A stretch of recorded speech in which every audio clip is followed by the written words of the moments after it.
Hello বন্ধুরা, শুভ দুপুর। এই দেখুন, সকালে তো আমি বাজার দেখিয়েছি আমি কি কি বাজার করেছিলাম। সেই বাজারের থেকে আমি কি কি বাজার করেছি সেটা আমি আপনাদের সাথে শেয়ার করছি। দেখুন, হাঁড়িতে ভাত আছে, আর এটা আগের দিনের সেই পাবদা মাছের ঝোল।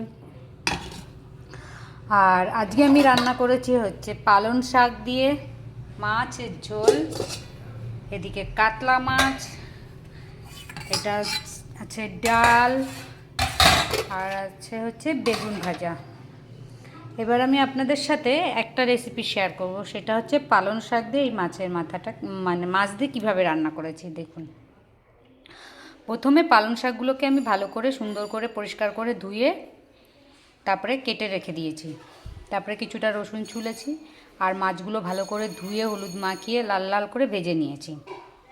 এবার ওই কড়াইতেই কিছুটা তেল দিয়ে আমি দুটো তেজপাতা ফোড়ন দিয়েছি, একটু রাঁধুনি ফোড়ন দিয়েছি, আর কয়েকটা রসুনের দিয়েছি, রসুন ফোড়ন দিয়েছি।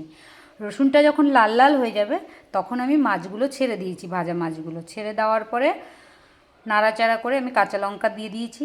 কাঁচা লঙ্কা দিয়ে দেওয়ার পরে যখন দেখেছি যে বেশ সব কিছু হয়ে গেছে, তাতে নুন হলুদ দিয়ে দিয়েছি। দেওয়ার পরে আমি অল্প সামান্য পরিমাণে একটুখানি জল দিয়ে দিয়েছি। জল দেওয়ার পরে যখনই জাল হয়ে উঠেছে তখনই আমি শাকগুলোকে দিয়ে নেড়ে চেড়ে একটু ঢাকা দিয়ে রেখে আমি নামিয়ে রেখেছি। আপনারা এইভাবে করে দেখবেন, খেতে খুব সুন্দর আর খুব স্বাদ। এক থালা ভাত এটা দিয়েই খেতে পারবে। আজকের মতো রাখছি, টাটা। আমার ভিডিওটা ভালো লাগলে লাইক শেয়ার কমেন্ট করবেন প্লিজ। আমাকে নতুন নতুন ভিডিও দেওয়ার জন্য উৎসাহিত করবেন প্লিজ আমার বন্ধুরা।